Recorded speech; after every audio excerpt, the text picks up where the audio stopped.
क्या कहते हैं प्रासंगिक और भी एक पहलू था, वो था उनके विभाग का कोई भी हमें हमारे ओपन एरिया है वहाँ और क्या बन सकता है, या जहाँ सघनीभूत आबादी है वहाँ पे आवश्यकता किन चीज़ों की है जो लोगों की जिंदगी को और फैसिलिटेट करे और अच्छा स्वामित्व डिसाइड कर सके।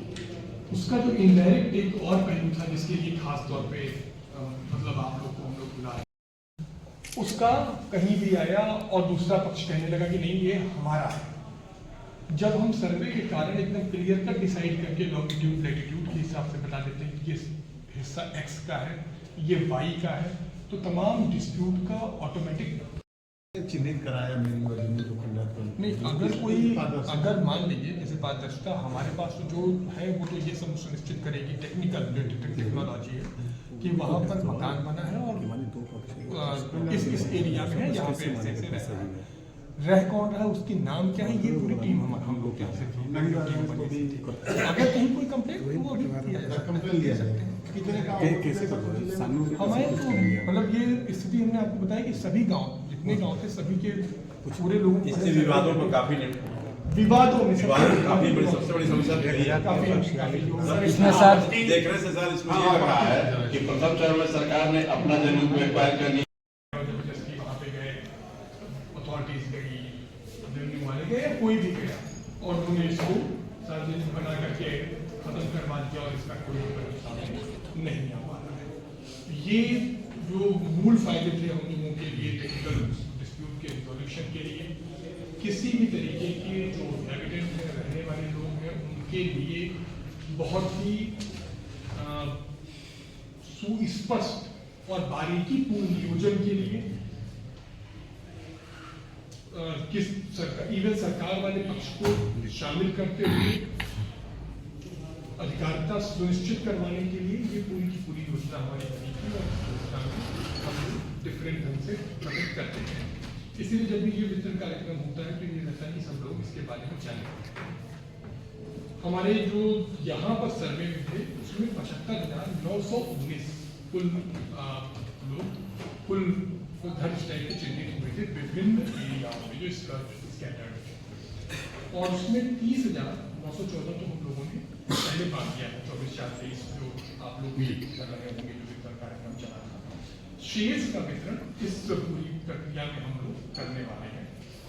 शेष मतलब लगभग 45,000 आप दे सकते हैं, रेवेन्यू कोड के साथ 45,000 है, उसको बात करेंगे उसका मतलब लगभग हमारी 45,000 भरौनियाँ अभी ऐसी है जो जिनका वितरण हम लोगों को पूरी उनका वितरण के बाद हमें पूरी उम्मीद है जो जो चीज़ें हम लोग आपको बताए हैं वो आसानी से हो जाएगा। इस संपत्ति अधिकार और संपत्ति विवाद के अलावा एक राजस्व संग्रहण का भी पहलू है कि जो रेवेन्यू कलेक्शन वाली चीज़ें होती थी जिसके ऊपर हमारा दायित्व होगा जिसके ऊपर नहीं होगा वो हम लोगों के लिए भी ठीक हो गया। एक और डिस्प्यूट एक और पॉइंट जो हम लोग का छूट रहा था ये अभी मतलब और बताना शेष था वो बैंकिंग क्षेत्र में फाइनेंशियल इंक्लूजन का। अगर व्यक्ति केवल कब्जेदार है और उसके पास कोई टाइटल नहीं है तो वो किस चीज को लेकर के जाए कि जहाँ पे वो ये कहे कि नहीं साहब हम आपको हम इस जमीन में रह रहे हैं, इसके मद्देनजर इसके दृष्टिगत आप हमारी हैसियत का मूल्यांकन करिए और हमको आप उधार पैसा दे दीजिए। वो क्योंकि स्पष्टता की कोई नाम नहीं था इसलिए वो फाइनेंशियल इंक्लूजन का पार्ट नहीं कर पाता था।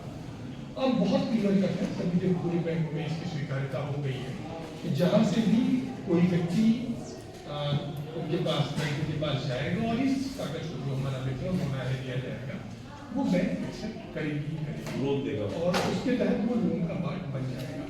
जो हम लोग का या सभी एक समाज का सपना होता है कि हमारे जो भी लोग हैं वो और अगर उसमें कुछ लोग मेन स्ट्रीम में रहने वाले लोग हैं तो वो फाइनेंशियल इंक्लूजन का पार्ट बने। ऐसा ना हो कि तरल देखिए ताकि आप भाव में उनका कोई काम रुक रहा हो तो वो भी काम ना हो। ये प्रेस कॉन्फ्रेंस की गई थी कल हम लोग स्वामित्व योजना के अंतर्गत बृहद पैमाने पर प्रमाण पत्र स्वामित्व का वितरण करने की योजना है जनपद मुख्यालय पर भी हम लोग आयोजित कर रहे हैं, तहसील मुख्यालय पर भी हो रहा है, ब्लॉक पर भी हो रहा है और ग्राम पंचायत लेवल पर भी 325 जगह हम लोगों ने नोडल ऑफिसर बनाया है जो वहां पर भी सबको स्वामित्व का प्रमाण पत्र देंगे। जैसा हम पहले ही आपको बताएं कि हमारे यहाँ लगभग इससे 75,000 लोग इससे फायदा पा रहे हैं और इसमें कल 45,000 लोगों का वितरण का हम लोग का प्रोग्राम है पूरी तरीके से। इसके जो लाभ है, अगर मोटा मोटा कहें कि एक तो व्यक्ति को अपने प्रमाण पत्र के आधार पर स्वामित्व का पूरा अधिकार मिल गया है। दूसरे, अब सर्वे इतना ज़्यादा एडवांस टेक्नोलॉजी और इतनी हाई रिजोल्यूशन की फोटोज के साथ हुआ है कि अब डिस्प्यूट जैसी कोई बात नहीं रहती है। आराम से हमारे पास लॉन्गिट्यूड, लैटिट्यूड हर जगह का कैप्चर है जिसके आधार पर कोई भी व्यक्ति देख करके सुनिश्चित कर सकता है या अथॉरिटी सुनिश्चित कर सकती है कि कहाँ किसका कब्जा रहा है। तो इससे हमें डिस्प्यूट को लगभग खत्म करने में पूरी मदद मिलेगी। सरकार से भी जो विवाद रहता था आपसी पक्ष के अलावा, वो भी समाप्त होने के दिशा में ये कारगर होगा। सबसे बड़ी बात यह है कि जो और भी सर्वे हुआ है उससे नियोजन हमारा बहुत ही ज़्यादा सुविधापूर्ण हो सकता है। हम ये बना सकते हैं कि उस वहाँ पर रहने वाले लोगों के लिए सरकार के दृष्टिकोण से कौन सी चीज़ बेहतर हो सकती है उसकी प्लानिंग हम कर सकते हैं। फाइनेंशियल इंक्लूजन एक बहुत इंपॉर्टेंट पार्ट है। जो लोग स्वामित्व प्रमाण पत्र लिए हैं अब वो बैंक से लोन वगैरह भी ले सकते हैं और अपनी जरूरतों के हिसाब से लोन ले करके वो भी आर्थिक वृद्धि में खुद के और समाज के सहायक सिद्ध हो सकते हैं। विवाद खत्म होगा, निश्चित रूप से खत्म होगा। तो जनपद में कितने ऐसे लोग हैं? हमारे जनपद में कुल 75,000 लोग थे। कल हमारा लगभग 45,000 का होगा। सर, ये भी कहा जा सकता है कि जो लोग जो विवाद हो मिल रहा है दूसरों को अकेले समझाएंगे, ये सही है? नहीं, अभी तो जो हम लोग प्रमाण पत्र दे रहे हैं उसमें ज्यादा हमारे पास ऐसी कोई समस्या भी नहीं आई है, एक चीज। और दूसरे, हमने जो बताया कि डिसीजन लेना आसान अब इसलिए हो गया कि हमारे पास केवल कहने के लिए नहीं है और ना ही केवल लिखित आख्या है।